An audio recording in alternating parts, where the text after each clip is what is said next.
அனைவருக்கும் வணக்கம். நமது யூடியூப் சேனல் பெயர் கே ரவிச்சந்திரன் பேச்சு. எனவே நமது சேனலை இதுவரைக்கும் பார்த்தமைக்கும் சப்ஸ்கிரைப் செய்ததற்கும் மிகவும் நன்றி.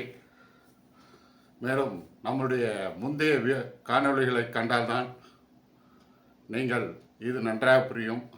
இது 4வது காணொளி. எனவே அந்த 3 காணொளியும் பார்த்துவிட்டு இதை பார்த்தால்தான் உங்களுக்கு நன்றாக புரியும், நீங்கள் வெற்றி அடைய முடியும். இப்பொழுது நமது இலக்குகளை எவ்வாறு அமைப்பது என்பது பற்றியாகும். இது ஒரு குறுகிய கால இலக்கு, நீண்ட கால இலக்கு, இப்படி 2ஆக பிரிச்சிங்க. குறுகிய கால இலக்கு என்பது 2026க்குள் நடக்கிறதா வச்சுங்க. நீண்ட கால இலக்குங்கிறது 2034க்குள் அப்படிங்கிற மாதிரி வச்சுங்க. உதாரணமாக 2026க்குள் நான் 10 லட்சத்துக்கு அதிபதி ஆவேன், அது குறுகிய கால இலக்கு. நீண்ட கால இலக்கு நான் 2034க்குள் ஒரு கோடீஸ்வரன் ஆவேன், அது நீண்ட கால இலக்கு. இதை எப்படி அமைக்கணும் அப்படின்னா, அதாவது நம்ம பிரபஞ்ச சக்தி அல்லது நாம் எல்லையில்லா பேரறிவான இறைவன், இது ரெண்டும் ஒன்று தான். அவங்களுடைய உதவியுடன் இது நடக்கிற மாதிரி நம்ம ஃபார்ம் பண்ணோம். இப்போ உதாரணமாக எல்லையில்லா பேரறிவான இறைவன் உதவியுடன் 2026க்குள் நான் ஒரு 10 லட்சத்துக்கு அதிபதி ஆவேன், இது குறுகிய கால இலக்கு. நீண்ட கால இலக்கு நான் எல்லையில்லா பேரறிவான இறைவன் உதவியுடன் 2034க்குள் நான் ஒரு கோடீஸ்வரன் ஆவேன், இது நீண்ட கால இலக்கு. இதை ஒரு ஃபஸ்ட்டு முறை அதில் பார்த்தீங்கன்னா, நீங்கள் ஒரு ஃப்ரீயாக இருக்கும்போது உங்கள் மனசுக்குள்ளார இதை ஒரு 10 முறை, 20 முறை, 50 முறை, 100 முறை, எத்தனை முறை நீங்கள் சொல்ல தான் அது ஆள் மனதில் பதியும். 2வது முறை நீங்கள் இறைவனை வழிபடுறீங்க, அப்போ அந்த இறைவனுடைய பேரை சொல்லி அவர்களுடைய உதவியுடன் அப்படின்ட்டு அந்த இலக்கை நீங்கள் ஃபார்ம் பண்ணீங்க. குறுகிய கால இலக்கு, நீண்ட கால இலக்கை எத்தனை முறை உங்களால் சொல்ல முடியும் அத்தனை முறையும் நீங்கள் சொல்லிக்கணும். 3வது முறை மூச்சு பயிற்சி முறை. அதாவது ஒரு நல்லா உக்காந்துக்கிறீங்க, ஒரு துண்டை உயர்ச்சி அப்படியே உக்காந்துக்கிறீங்க, அப்படியே உக்காந்துட்டு மூச்சு பயிற்சி பண்ணணும். அது எப்படின்னா, இப்போ எல்லையில்லா பேரறிவான இறைவன் உதவியுடன் அந்த இலக்கு அப்படியே முதல் இலக்கு அப்படியே சொல்லிக்கங்க. நம்மளுடைய வலது கை பெருவிரலில் வச்சு இந்த இடது மூச்சு வழியாக இழுக்கணும். இழுக்கும் போது அந்த ஒரு முறை அந்த இதை அப்படியே சொல்லிக்கணும்.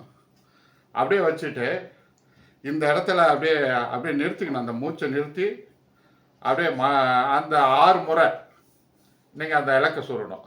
அதுக்கு அடுத்தது இந்த வலது கையினுடைய நடுவிரல் அழுத்தி இந்த மூச்சை வெளியே விட்டுடணும். வலது பக்கம் மூச்சை வெளியே விடும்போது ஒரு 3 தடவை அந்த இலக்கு சொல்லிடணும். மொத்தம் 9 முறை இப்படியே பண்ணிட்டு வரும்போது என்னென்னா, கான்சன்ட்ரேஷன், அதாவது மனசு ஒருநிலைப்படுத்தி அந்த இலக்கை சொல்லும் போது தான் அது இறைவன் இடத்துல போய் சேருது, அந்த பிரபஞ்சத்துக்கு போய் சேருது. இதை நல்லா புரிந்து கொள்ள வேண்டும் நண்பர்களே. அது பிரபஞ்ச சக்திக்கு போய் சென்று அடைந்தவுடன் என்ன ஆகுது, அந்த சூழ்நிலை அது உருவாக்கி கொடுக்குறது. நம்மளை தூங்க விடாது, நம்ம செயல்பட ஆரம்பிச்சிருவோம், உழைக்க ஆரம்பிச்சிருவோம், தன்னம்பிக்கையோடு அந்த வெற்றி நோக்கி போக ஆரம்பிச்சிருவோம். உதாரணமாக நீங்கள் ஒரு செல்ஃபோன் வச்சுருக்கிறீங்க, டக்குன்னு 10 பட்டன் தட்டுறீங்க.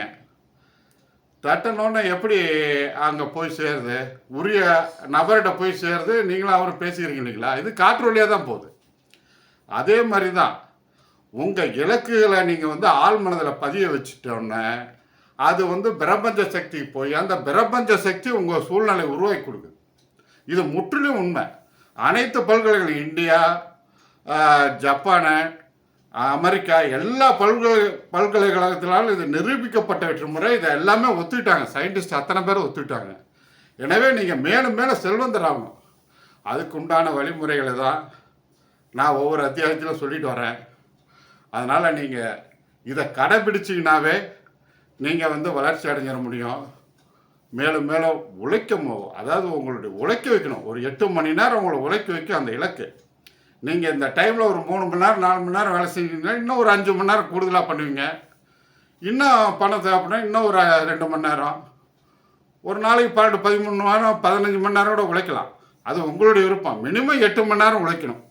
உழைச்சாதான் நீங்கள் செல்வந்தராக முடியும். உங்கள் சூழ்நிலை எப்படி இருக்குது, அந்த சூழ்நிலைக்கு தகுந்த மாதிரி அந்த சூழ்நிலையில் என்ன நான் தொழில் பண்ண முடியும், எப்படி பொருள் ஈட்ட முடியும், அல்லது எப்படி வேலைக்கு போய் அது ஈட்ட முடியுமா அப்படிங்கிற நீங்கள் தான் முடிவு பண்ணணும். அந்த இலக்கு ஃபார்ம் பண்ணோன்னே அது உங்களை முடிவு பண்ண வச்சிடும். எனவே நீங்கள் எந்த நிலைமையில் இருந்தாலும் சரி, மேலும் மேலும் நீங்கள் செல்வந்தராகிறதுக்கு தான் இந்த வழிமுறையெல்லாம் நான் சொல்லிகிட்டு இருக்கேன். இப்படி நான் உங்களுக்கு சப்போர்ட் பண்ணணுன்னா நீங்கள் எனக்கு சப்ஸ்கிரைப் பண்ணணும்.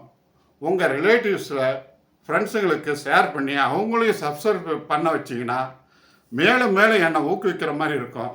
மேலும் பல கருத்துக்களை வழிமுறைகளை நான் உங்களுக்கு சொல்லி நீங்கள் மேலும் மேலும் செல்வந்தராகிறதுக்கு எல்லா உதவியும் நான் பண்ணுவேன். அடுத்த இலக்கில் இந்த சூழ்நிலையை எப்படி நம்ம பயன்படுத்துவது, மேலும் மேலும் எப்படி செல்வந்தராது என்பதை பற்றி அடுத்த கால்வினில் காண்போம். நன்றி, வணக்கம்.